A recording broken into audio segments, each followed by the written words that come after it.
Good evening, everyone. Welcome to Arkansas Symphony Orchestra presents Drew and Friends, a monthly series of master classes led by our own concert master, Mr. Drew Irvin. This is the 7th consecutive month on the first Friday of the month that we've conducted such a class, highlighting the fact that all of the members of the Arkansas Symphony Orchestra are deeply involved in music education.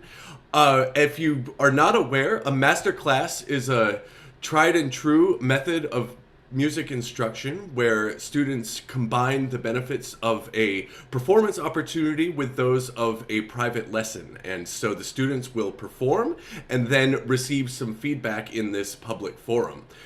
Traditionally, this is the sort of event that would have been held before a live audience, but we've shifted to a virtual platform for this season, and we're so excited that this series is continuing to thrive. And with that, we're going to kick things off, and I'll pass things over to ASO Concertmaster Drew Irvin. Thank you so much, Geoff. I'm really excited about tonight because this is the first of the 7 where we have no bowed instruments. Everyone is either harp or winds, and it's about time, ladies and gentlemen. We've had plenty of violins and violas and cellos. It's time to move on. I'm also really excited, Geoff, tonight because we have some repeat offenders in the faculty department. We have some new, which I'm really excited to introduce. Thanks again, Geoff, for being here as always. Your musicianship and expertise is awesome. Alisa, thank you for coming back. I'm really grateful, excited to hear you, and I also am grateful that your student Anna will be playing for us again. Mike Underwood, thank you for being a repeat offender as well. So excited to have you, our principal trombone. And we have Lorraine Duso, one of the oboes of the Arkansas Symphony, and she's part of the ASO family, and she's the professor at UCA.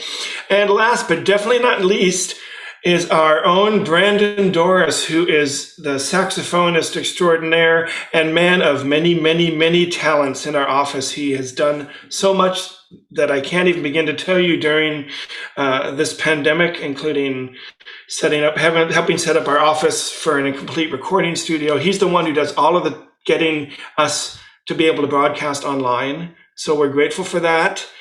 And so thank you, Brandon, for being here tonight as both a teacher and a technician. And then also Kelly Johnson is here as the clarinet faculty. And as always, she brings her Scooter, which is her cute little dog you'll see in the corner of the picture. We, ladies and gentlemen, are so happy. Thank you, Kate. That's awesome. We are going to jump right in with our first student. I'm very excited.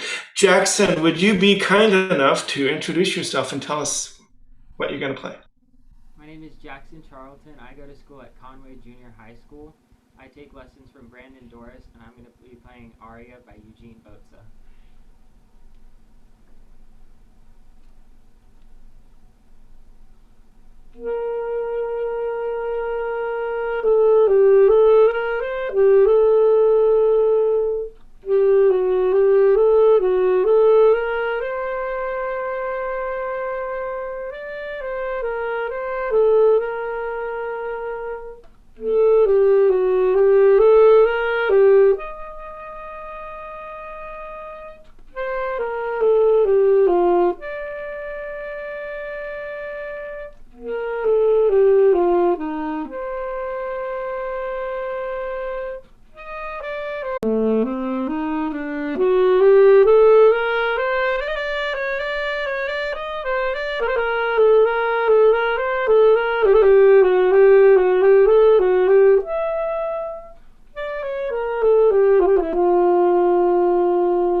Okay, wrong button.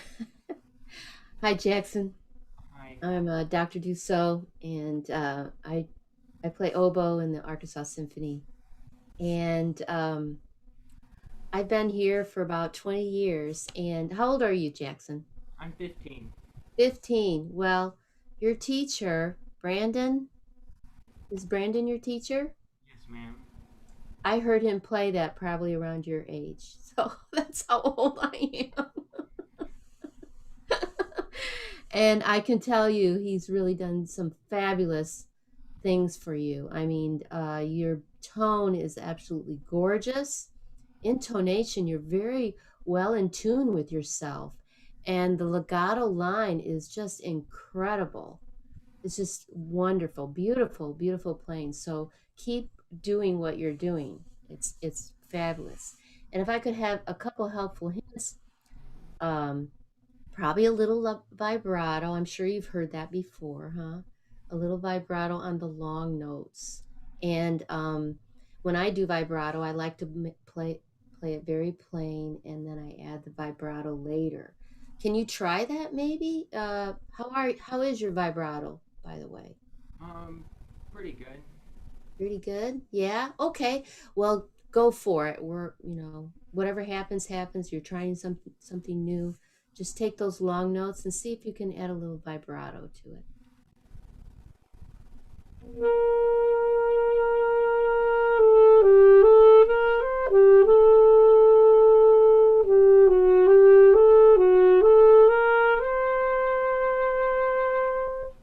That's so much better. Yes, especially the last one at number 1.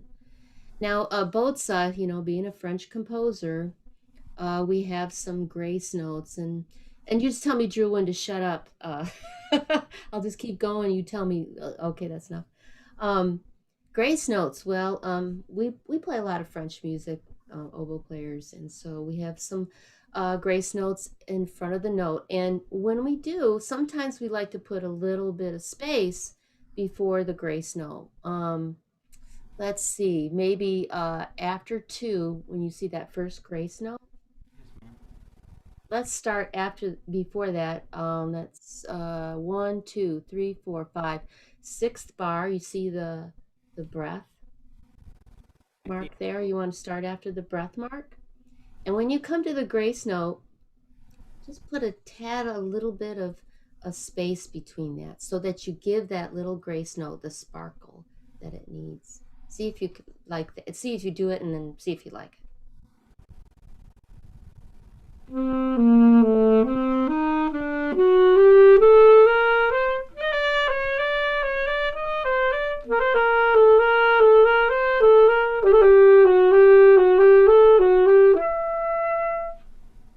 Yes, that's kind of like what I'm after. So now I can really hear that grace note.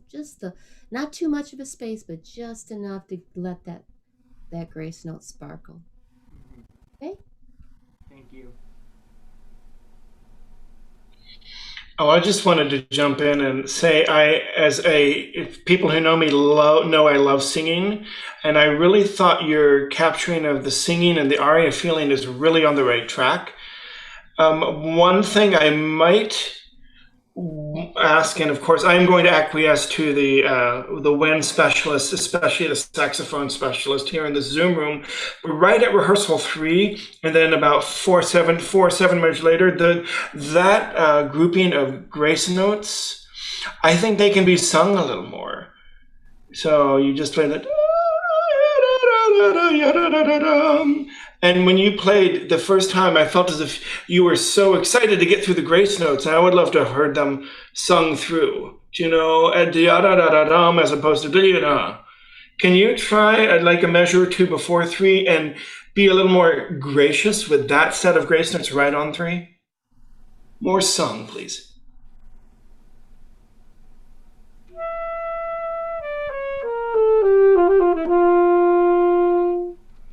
Yeah, that's the right idea. Does that? I don't know, Brandon. Of course, if I'm wrong, please tell me. But they're great. It's a little more gracious and it's more vocal. So, but very, very much enjoy. I'm sure some of my other colleagues have some great stuff to say too.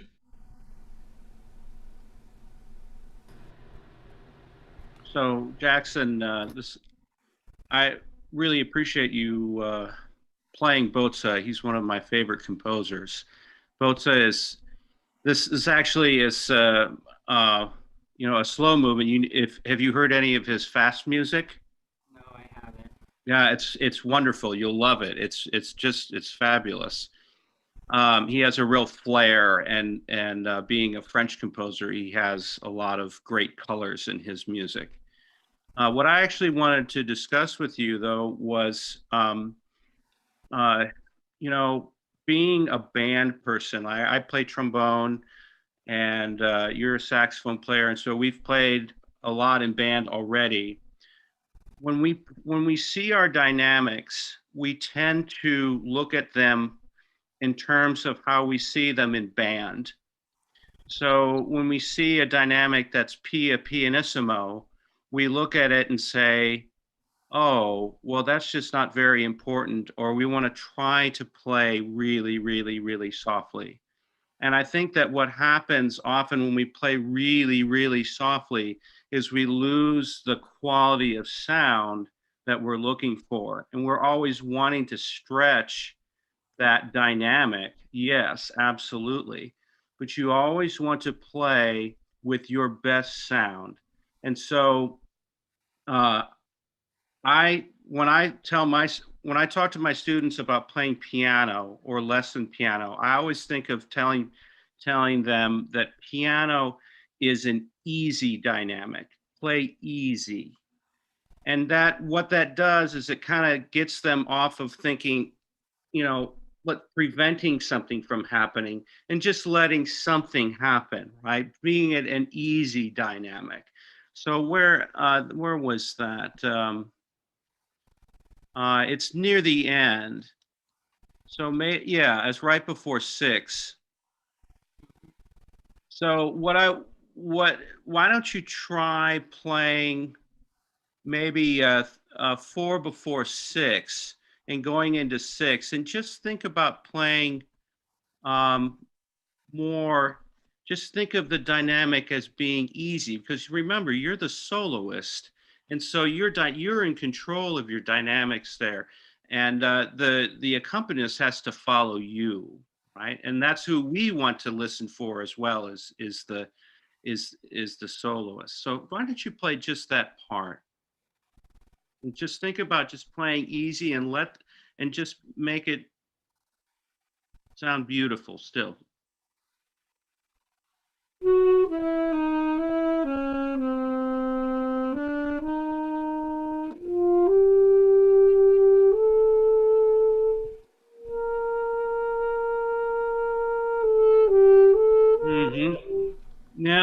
Yeah. Could you do that one more time? I really like how you played it softly, but can you go and just let it just keep going? Just let it, don't ever let it feel like you have to technique it. Just let it sing. Always sing. One more time.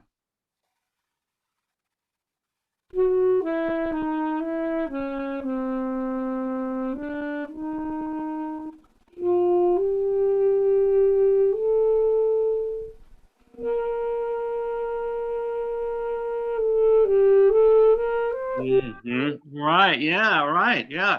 Yeah. Absolutely. Very nice. Great, gang. Thank you, Mike. And anyone have any last burning quick one? Yes, Yeah, jump in, yeah. and then we got to move on.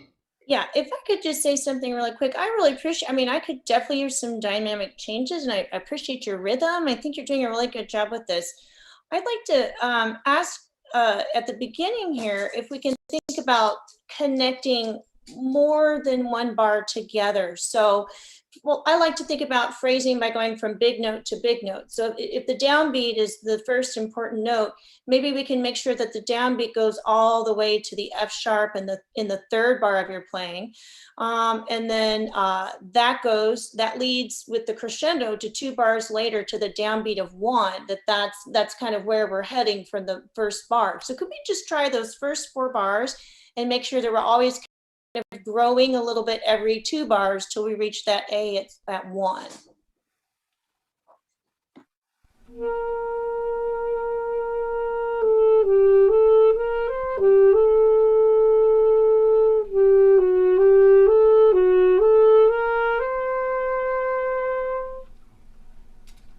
Yeah, well done. That was very nice. Yeah. That was a great way to end that, Kelly. Nice playing, Jaxon. Thank you so much, and nice button on the end of that. Really great improvement. We are next moving on to Aaron. Feel free to introduce yourself. Hi, my name is Aaron Johnson. I go to Conway High School, and my teacher is Dr. Cook at UCA, and I'll be playing Cavatina by Saxon. Only the first page of it, though.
Hey, Aaron. Very nicely done. I'm not familiar with the piece, so this was a little bit of a treat for me to hear it for the first time. I think there's a lot of really good stuff going in there. One thing I'm particularly excited to hear was on some of these eighth note lines having this sense of direction going into the note that they're landing on. It was really nice to hear that, and I think that's a really important part of the music. Right at the very beginning, could I hear you play just the first, say, 4 measures one more time, so I can hear something in the rhythm there?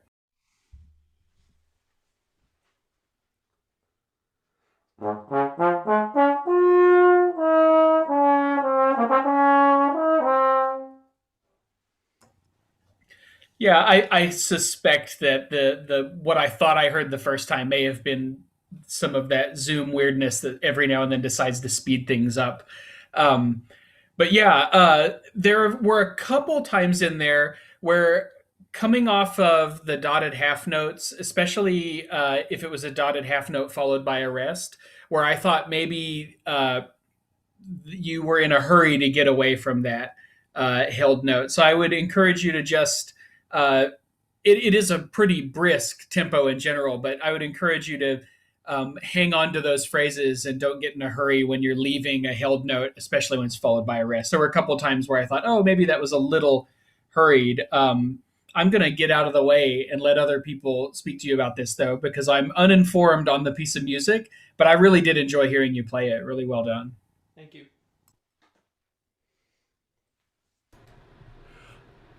Aaron, great playing. It's so nice to hear you again.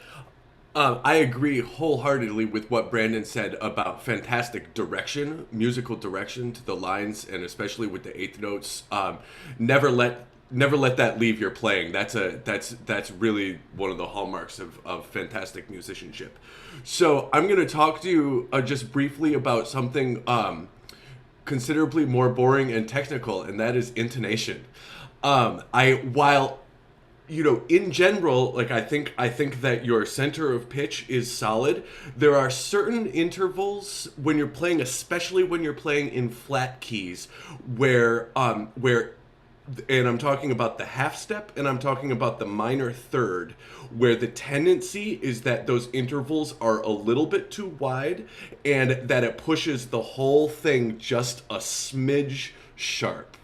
And so I would encourage you to explore practicing with a drone. I'm sure you do regularly as is, but really studying the nature of those intervals and how they and how they fit into the music. And I'll give you 2 examples from just those first 4 bars. In the second bar where you play, when the F goes to the A flat, it was a little bit too wide and the A flat pushed high, and then the next couple, the bar or so, was high. And then in the 4th bar where you play, the D flat could be a little bit closer to the C natural. And if you can really make those intervals sparkle, then you're really onto something, especially when combined with your great sound and musicianship. So I wonder if I could ask you to play that first passage at about half tempo, just listening particularly to how those note relationships function.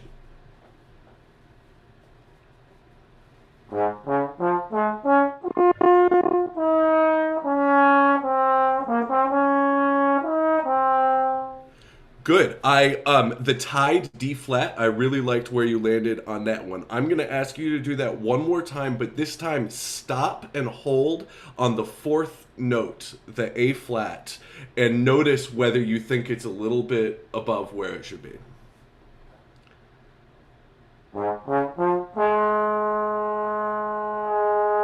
There we go. Yes. Yeah. And so certainly because it's an ascending line, right, naturally the tendency will be to pull it sharp because you're continuing to go higher. But that's I would encourage you to explore that level of detail, even of intonation, even in your solo playing. But great to hear you. Keep up the fabulous work.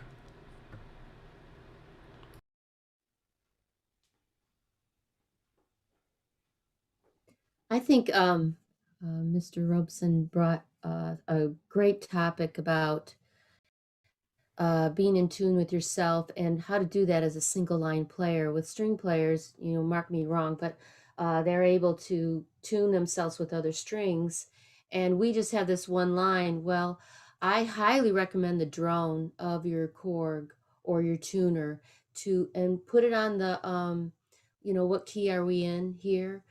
D flat.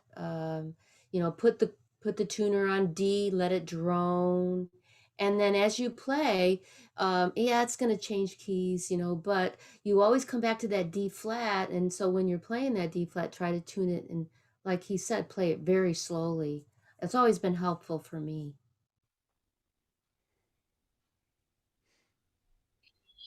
And to chime in, yeah, we string players practice with drones too, trust me. We drone. And I want to just pass out one compliment. You have that twice you have a chromatic scale, and that was very nicely done. I have heard recordings of professionals that did not sound as easy as that sounded. So congratulations on having a young and facile technique that really made that easy. And I'll pass it out. Anyone else have any more comments? We got about a few more moments if we want to. I have Aaron, very beautiful playing. This is a very nice solo. And I just wanted to ask, I don't have the score in front of me. I'm just going on memory. When you do the descending chromatic line, that da da da da da dum, what's the dynamic to start with? Are you talking about more towards the end? Yes. To start with forte? It doesn't have a dynamic marking, so I'm probably want to say maybe around mezzo forte would be a good guess. Yeah, I would experiment maybe playing that a little bit louder. To me, with Cezanne, a lot of his music has a lot of storminess to it, and I feel like that's a stormy section.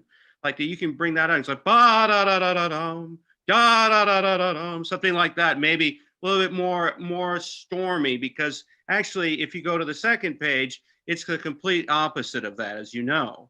And so that might be a nice contrast between before you get to that real soft-spoken portion of the aria section. But otherwise, that was really nice playing. I enjoyed it very much. Thank you. Any of the other faculty have a burning desire before we move on? Awesome. Thank you so much, Aaron, for your time. And now we are going to go to Carlee. For the audience streaming out there, earlier we were doing a sound check, and we are going to, all of us, we were having some issues with her level of connectivity. So we're going to try an experiment where we all are going to turn off our cameras and our microphones. And then she's going to play with her camera and her microphone. But we thought it worked out well. So thank you for your flexibility. And go ahead and introduce yourself, Carlee. Hi, my name is Carlee McCraney. I'm a junior at Lakeside High School. I study with Dr. Duso, and I will be playing Concerto in C minor by Marcello.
All right. Very, very well done. Really just superb playing. It's musical, it's stylistically accurate, it's in tune, and I think it's a really, really great place that you're in. I think that what I would encourage generally with a piece that you clearly know quite well and have invested yourself in is, yes, think about long phrases and keeping us in suspense over multiple bar lines and singing like you were. But music of this time period, there's also like all sorts of little micro tiny phrases within the larger phrases that I think you could bring out a little bit more given that you really have the technique to do so. And I'll give a couple little hints and then maybe ask you to play it from the beginning again. One thing is one thing is the first note. It's very easy for the first note to become disconnected from the rest of the phrase. And it's almost, even though it's on the downbeat, you could think of the first note like it's going to it's going to hand itself to the second note. So maybe it's more about the second note picks up right from where the first note ended. And then that high note, there's an expression in that large interval jump, right? So maybe sing a bit more on the high note and then it tapers. So you've already made a phrase, but now you've got even more shape within the phrase. Does that make sense? You want to try a little bit from the beginning again?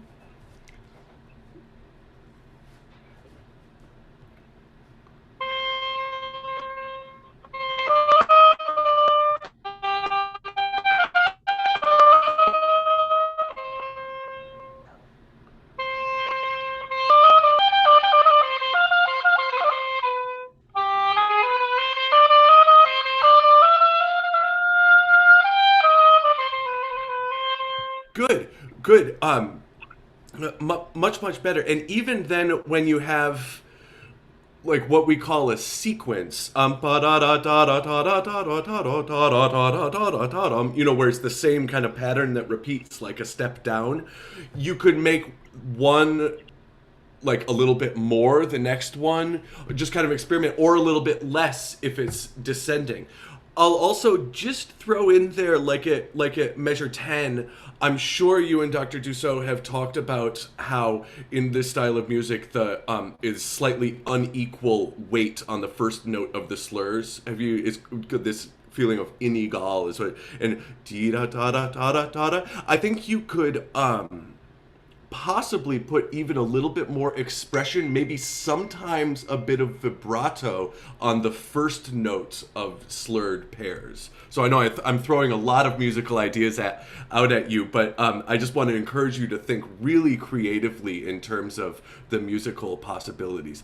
I'd love to hear you play one more time from the beginning, just because it did cut out just a tiny bit, but I think it won't this time. So let's try it one more time.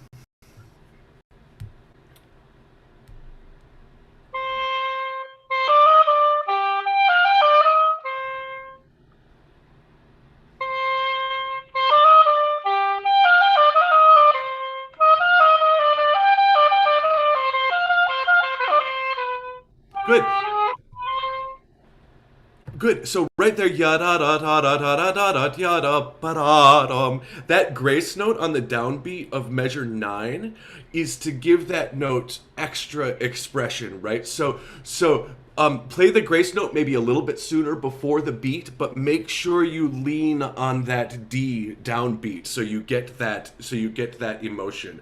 Can you start just the bar before that with that 16th note passage on the E flat?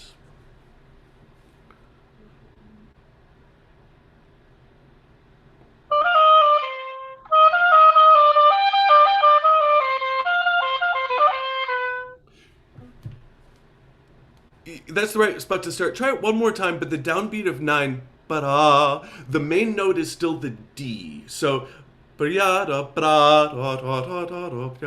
more time.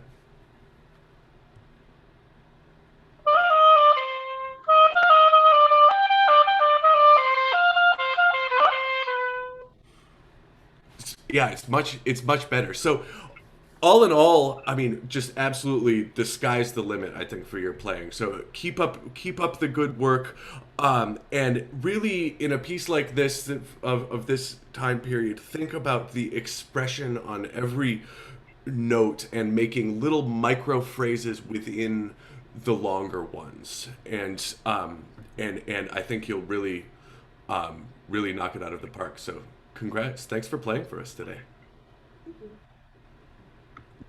Hi, Carlee. First of all, I would just like to congratulate you on your preparation for this. It sounded very lovely, and I really like your tone. What a nice oboe tone.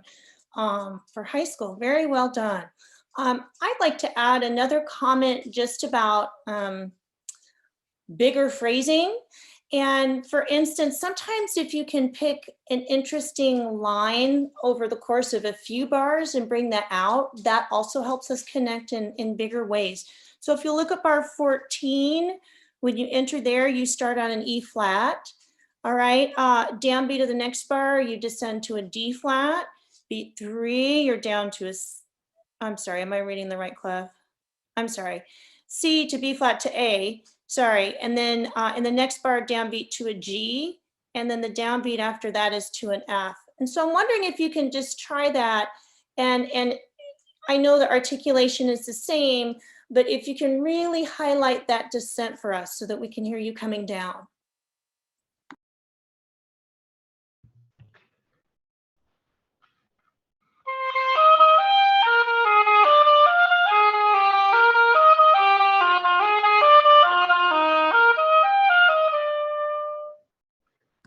Yeah, that was beautiful. Yeah, very beautiful. And then my last comment is this, that in this this next phrase, as you go on, let's see, where it's where you have these 16th kind of arpeggios. I'm trying to find a bar number like before 80. 1, 2, 3, 4, 5, starting there on the C, A flat C.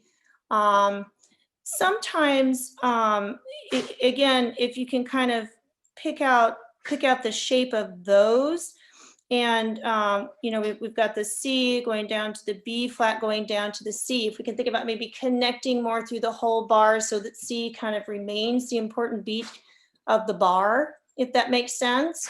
Can you try that for me?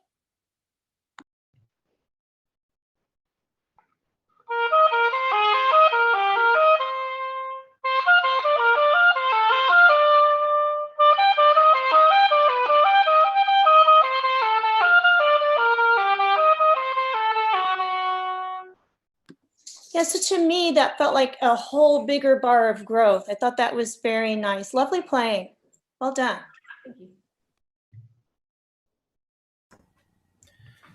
Carlee, I also want to say how well done it was. I really enjoyed hearing it. I hope one day I'll get to hear you not over a Zoom so I can really hear the quality of your tone, because I'm absolutely confident that Zoom's not doing it full justice, but it sounds wonderful. If I were going to add anything to what's already been said, it would be for me to acknowledge the challenge of coming off of a rest and playing a big moving line. Which happens many times in here. You have a 16th rest right on the beat, and then you're trying to come off of that silence, but still integrated into that silence and with the accompaniment. For me, I tend to internalize that little moment of rest, and I play that rest physically in my, or maybe not physically, but mentally, I play that rest just as much as I play any other note in the line to try to make that first 16th note, even though it's a rest, fully part of the line. That's really all I have there. You're playing really beautifully. I love hearing it. Thank you. Carlee, I just wanted to jump in, and also on top of the other compliments from everybody, thank you for having a piano accompaniment for us. It's been so seldom that we have had them on Zoom, so I'm really grateful that you were able to bring that. The only thing that I would continue to support in what my colleagues have said is, as you go through the small shaping and or the small musicality, thinking of it colors. For example, when Kelly had you outline the descending line, you really brought out these beautiful colors depending on the harmony. Da-yum, da-yum, da-dum. And it was wonderful that way. That's another way to think as you go through each one of these chords. For example, in measure before 30, about 30, 20, 26-ish, we've got or right where you enter there, after the 3 measures rest, you enter on your E flat, and all of a sudden the A flat comes in That's a perfect example of harmonically, it's a very rich, beautiful thing that I would bring out and spend more expression in. And I think you did that nicely, but you are so accomplished. I would push you to do that even more. Okay, don't just be like, I'm good, I can do it. No, I'm going to, like, I'm going to be an artist. I'm going to make people move. I'm going to make them cry, because you have the potential to do something like that. It's really just a pleasure to hear you play. Does anyone else have a burning desire before we move on to our next student? Just briefly, I have something to say. Carlee, I'm just going to echo what everyone else has said. I just really enjoyed your playing. It's just lovely. I just had one moment in right. It's at measures 17, 18, 19, and 20. Right there, I felt like you were playing 90% of that phrase. And then the last note you kind of backed away from, and what happened was that it left me like wanting more. And I think it's when we play a phrase, especially when we have a lot of technique, a lot of times we play the technique and we forget about the easy stuff, and we have to blow through the entire phrase. So ba-da-da-da-dum-bum, that last note, make sure that last note comes out each time. Why don't you play that real quickly? That's that little thing going into the eighth notes in 17.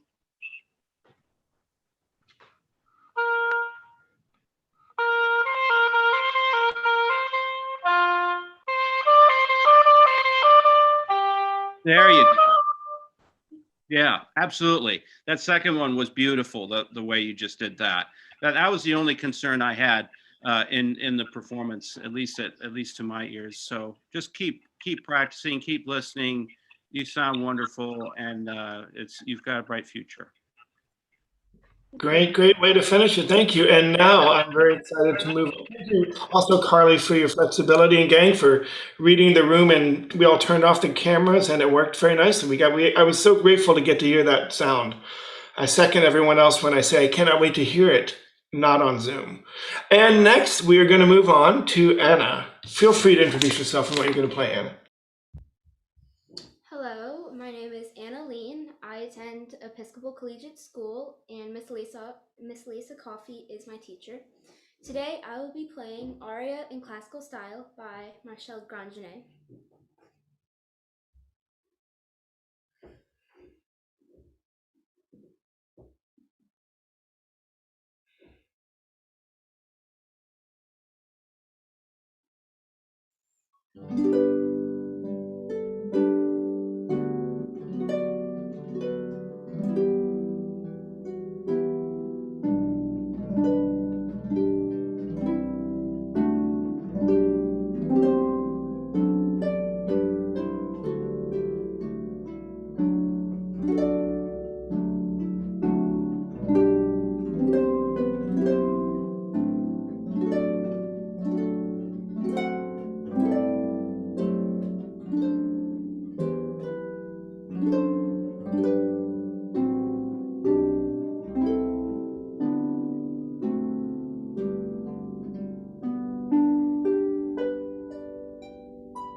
Anna, that was beautiful.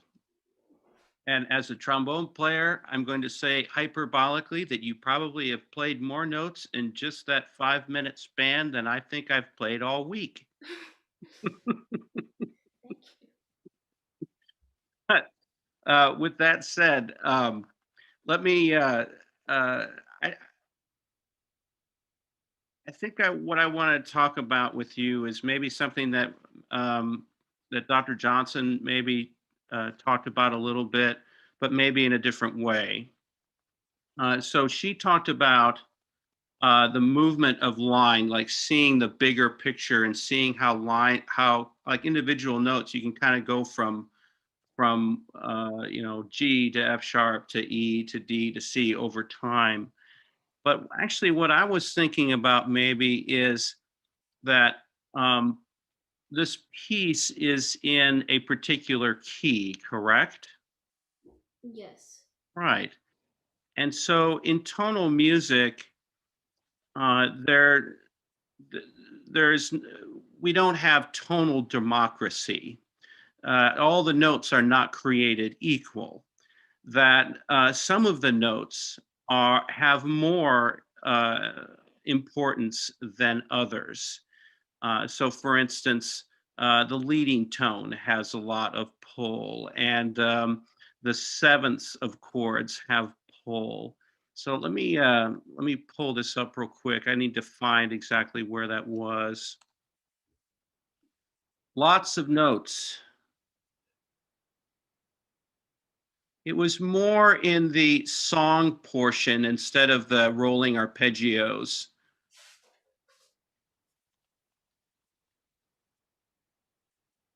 I think that's the first page. Right. So at the beginning, you have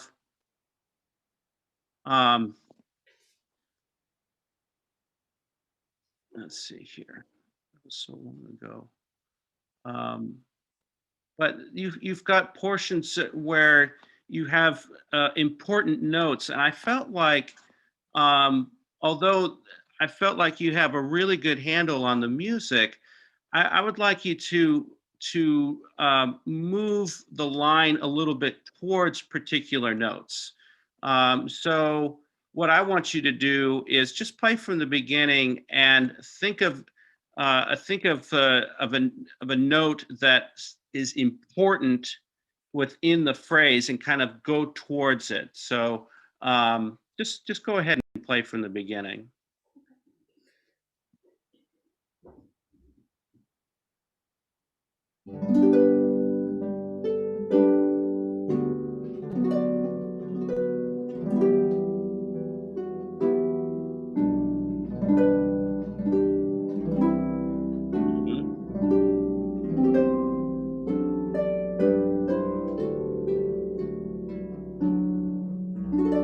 Yeah, absolutely. Absolutely. Just just to that, just me just talking about that, you actually just ran with that beautifully, really nicely done. And so what I felt like that was a good 50% better than what you did for us at the beginning, which was actually pretty good to start with.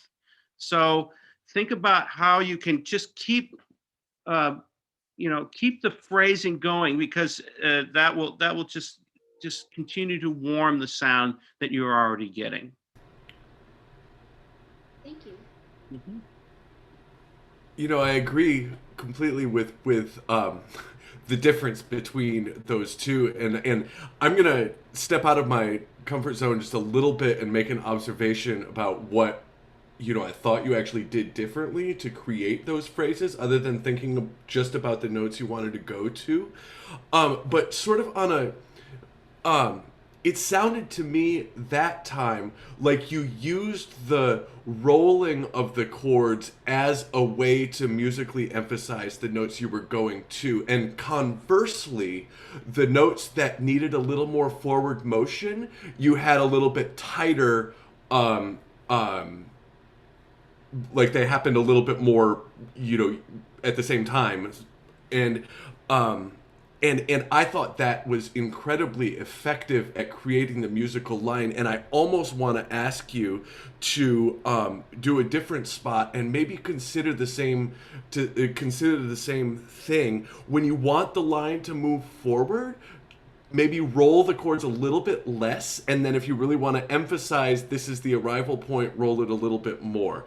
And maybe this is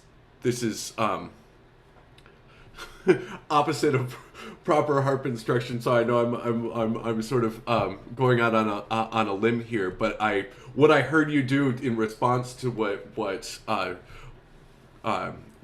Dr. Underwood just said really kind of affirmed it in my mind. So maybe try letter A. Okay.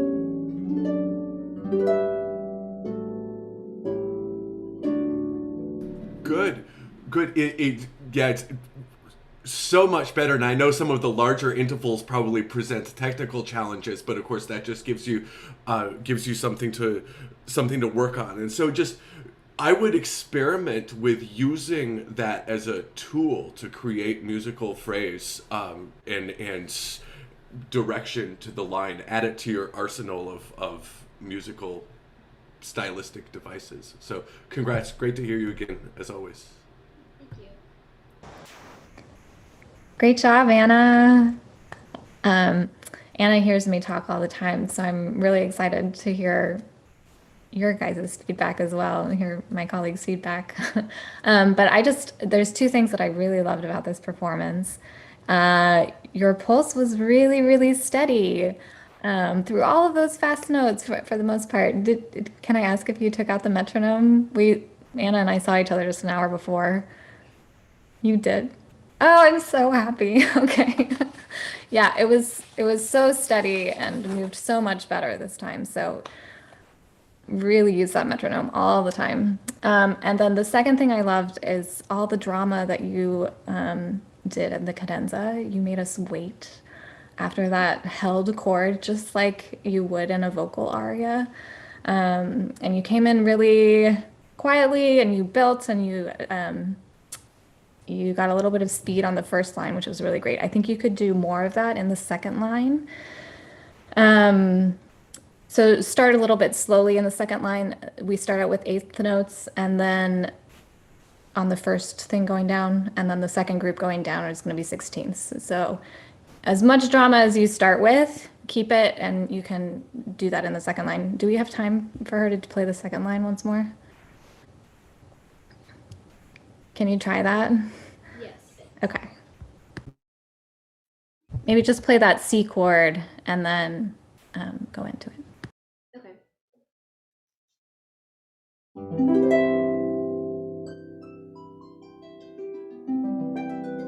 Yeah, not bad. Can we da da da da da dee da da da da da da da dee da da da da da da. Yeah.